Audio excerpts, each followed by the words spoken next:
Hey guys, and welcome back to Cornerstone Youth Markham's YouTube channel. My name is Sarah, and I'm so glad you've decided to join us for our new series, True Story, where we're learning all about identity, finding out who we are and finding out who God is. So to begin this series, I would like, number one, to welcome you if you are part of our Cornerstone family. Hi! And if you're part of our global family watching this, hello, welcome. So we did a poll on our Instagram. You can find us at Cornerstone Youth Markham. And we asked you some questions about identity. And here's how you responded. So the first question, would you rather stand out or blend in? 54% of you said you'd rather stand out. And then the next question, have you ever felt pressured to change or hide who you are? 79% of you said, yes, I have. And then the next question, have you ever felt like who you are isn't good enough? 85% of you said yes. On most days, do you like who you are? 80% of you said, yes, I like myself. But 20% said, no, I don't. And the last question, do you know who you are or are you still figuring it out? 71% of you said you're still figuring it out. So as you can see from the poll, a lot of us are still figuring out who we are, which is why for the next few weeks we're going to talk about who we are because many of us have questions or struggles to know who we are and who we're becoming. And we're also going to look deeper into who God is because you and I are made in the image of God, our Creator. So to understand who we are and how we were made, we must first understand our Creator. Hey guys, welcome back to another story time. And right now I have my little friend here joining me for this story time about jealousy. So I'm going to tell you guys about a time that I felt really jealous towards people in my life.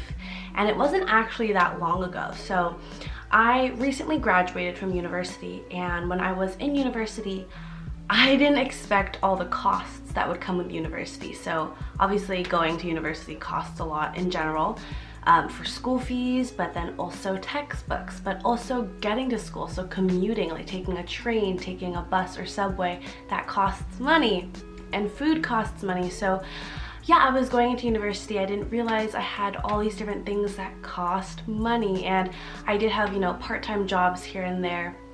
But it was really hard to actually do part-time jobs as well as school, right? Because school took up so much of my time, and then to also do a part-time job and then also volunteer at church, it was like a lot. And so I was just jealous because I had a lot of friends who, didn't struggle with money. I had a lot of friends whose parents could afford to let them go to school and not have part-time jobs. I had friends who, could buy things like makeup or like a bunch of food that they wanted, or like go out more because they had money and I did not. So I felt really jealous of my friends that they had all these opportunities that I didn't. Jealousy is not a new feeling. It actually goes back to the first book of the Bible when the world first began.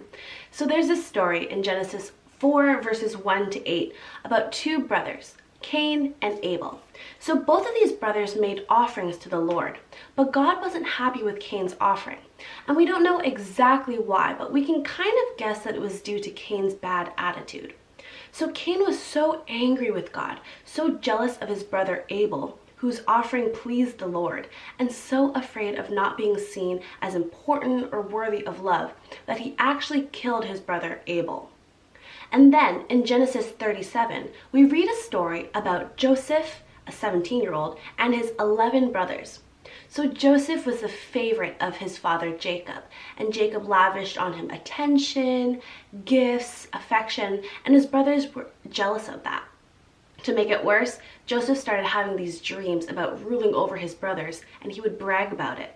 So his brothers were so overcome with jealousy that they actually sold him into the slave trade, and that led on to many hard years in Egypt for Joseph. Many years after Cain and Abel and Joseph and his brothers, the early Jesus followers struggled with jealousy and comparison too. So early church leader Paul wrote the letter that we now know as 1 Corinthians to help them work through their jealousy. So we're going to read from 1 Corinthians 12 verses 4 to 12. There are different kinds of gifts, but the same Spirit distributes them. There are different kinds of service, but the same Lord. There are different kinds of working, but in all of them and in every one, it is the same God at work. Now to each one, the manifestation of the Spirit is given for the common good.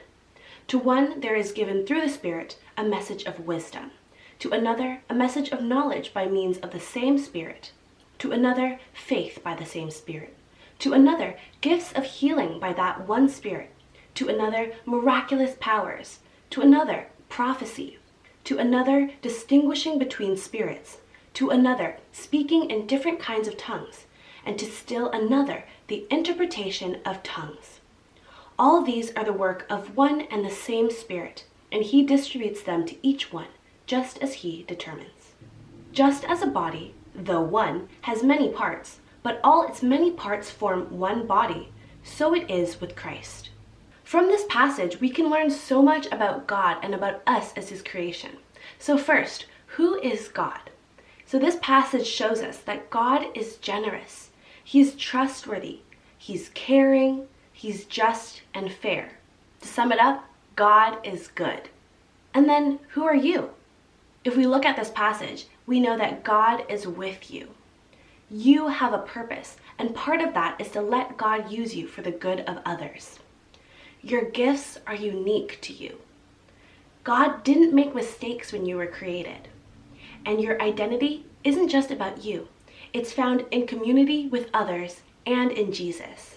Jealousy, as Paul shows us, is not just destructive, but it's also illogical. It just doesn't make sense. Why?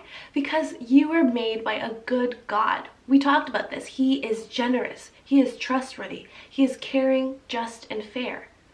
And you are known and carefully designed by your Creator, who is with you always. You have a unique purpose only you can fulfill. And you have a whole community of people to surround you and support you.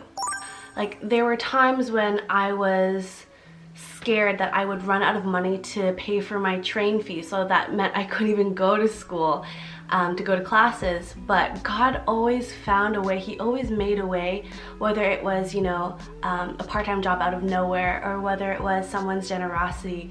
But God always delivered, and especially with school fees. Like, my last year of school, I had some money that the government couldn't cover for me. And I didn't know where that money was going to come from. I just knew that, oh my gosh, I owe the government money for school and I don't know what to do about this.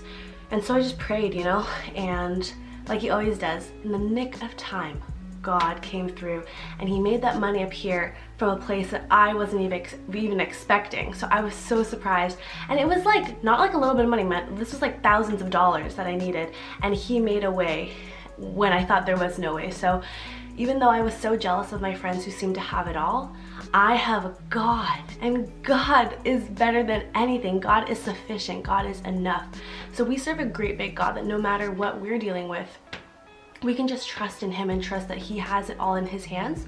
And if we just obey him, if we listen to him, if we give all of our cares to him because he cares for us, then we know he will make a way when there is no way. We've got nothing to be jealous of because we have a God who loves each of us, who blesses each of us individually according to his will. So I hope you guys find a lot of encouragement in that story. And so to illustrate this story, I made a little bit of art to just remind myself who I'm living for. So I made this little piece of kind of calligraphic, is that the word? So my piece of art says, live for an audience of one. And what this means is that I need to remember when I go into anything in life that I'm not living for the audience of people. So even though I saw my friends and they had so much, and even though you see the world and the world seems like so enticing, right? Like it has everything you'd ever want, but God promises that everything we could ever want and need is in him. So we need to remember that we're living for the one. We're living for God. We're living for Jesus. And he has all we need, guys. He is all we need. So yeah, I just made this to remind myself and to remind you guys to live for an audience of one. Whenever you do anything in your life, remember, like, are you doing it for God? Because if not, then you need to reconsider. So yeah, just helps me remind myself who I'm living for, who loves me, who is important in my life. So if you've ever struggled with jealousy, or if you've ever felt insecure and unimportant, please remember this. We can have confidence in who we are because we know who our Creator is. So because of who God is, we can trust how God has made us. Okay guys, that brings us to the end of today's video. Thank you so much for watching. We hope that you've learned something new today. And if you like this video, please give us a nice thumbs up. Comment down below a fun fact about you. I would love to know. And we have a little bit of a challenge for all of you creative people out there.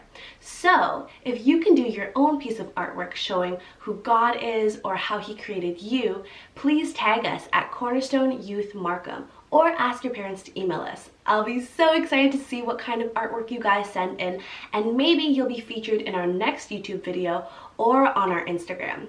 Okay guys, please subscribe to our channel so you never miss an episode, and we'll see you in the next one. Be blessed, and I'll see you guys. Bye!